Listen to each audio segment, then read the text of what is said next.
Another sign of spring? The sidewalks and trails of your community are full of Iowans shaking off the winter rust. But it isn't just average citizens. Outdoor conditioning is part of some of the most aggressive workout plans administered to our nation's finest soldiers. An outdoor adventure course inspired by Special Forces training is now offered to Iowans who want to take their exercise to the next level of mental and physical exhaustion. We followed one band of Iowans who took this experience head on, or as they call it, GORUCK. It's 9 o'clock on a Friday night. A small group of people huddles in downtown Des Moines for initial instructions to begin their overnight GORUCK Tough Challenge. I think it's time for me to push myself outside my comfort zone, and that's really what I'm looking for. I'm hoping that tomorrow morning, when this is all said and done, or tomorrow afternoon, that I will have learned a new level of pushing myself, and then being able to take that and learn how to push other people. The first phase is the welcome party. It involves equipment inspections for safety and physical training to assess each person's fitness level. GORUCK began as an equipment company, making durable rucksacks or backpacks carried by military personnel. Eventually, challenge events like this one started, giving participants a taste of special operations training. Each person must carry a rucksack. Inside is 20 or 30 pounds of weight, depending on how much the person weighs. It's the greatest team building event I've ever done. You can get a group of strangers or a group of friends, and you're going to come together to figure out things that most people would never fathom. Ayn Pavic has done 27 GORUCK challenges. She signed up for 29 more this year. Come on. Honestly, a few years ago, I had an accident, shattered my face, told by 6 doctors I should have died, and I'm like, I'm going to stop being afraid of stuff. Just doing what you don't think you can and realizing you just did it anyway.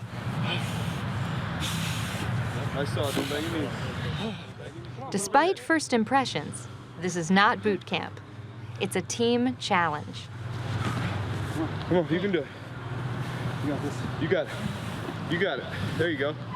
See? After about 90 minutes, the welcome party is over. Before moving on to the next phase, Brett decides to withdraw. That was epic. It was an epic challenge, and I gave it all I had.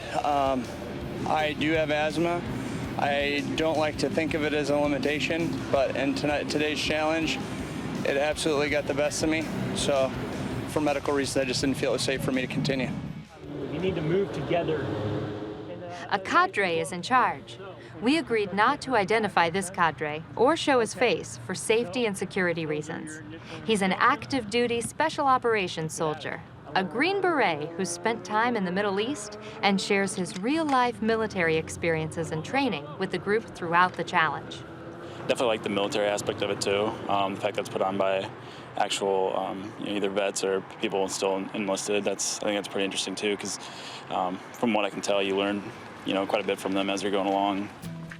The next several hours involve movement and missions. The first takes the team to Gray's Lake. The task involves moving up and over a building, and then through water, covering themselves head to toe in sand to prevent reflections and create camouflage. And moving slowly and quietly through the water to avoid being spotted by the enemy. The target is enemy artillery on the other side of the lake. The make-believe artillery is really a heavy log. And once they've secured it, the team has 1 hour to get the artillery, or log, to a drop point about 3 miles away inside Waterworks Park. Okay, look straight. Pass it over. There's a cable coming up. We're gonna go over top the cable. All right.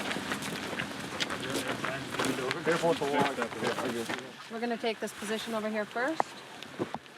The team arrives at the destination and begins the next mission, carrying more heavy logs, which represent equipment, to a pretend helicopter drop point in a certain amount of time. Keep at the hips real quick. Ready? Go. It's dark, it's raining, and each team member digs deep for strength. Hey man, one time, lift that up.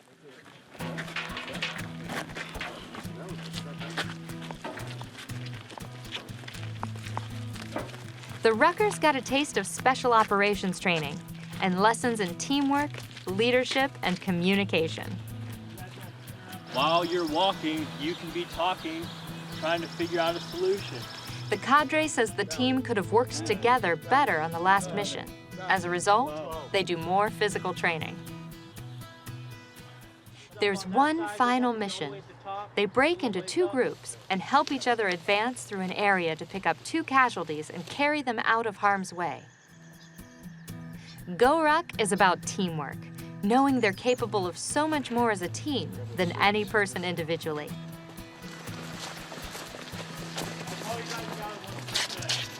People of all ages, fitness levels, and backgrounds participate in GORUCK challenges.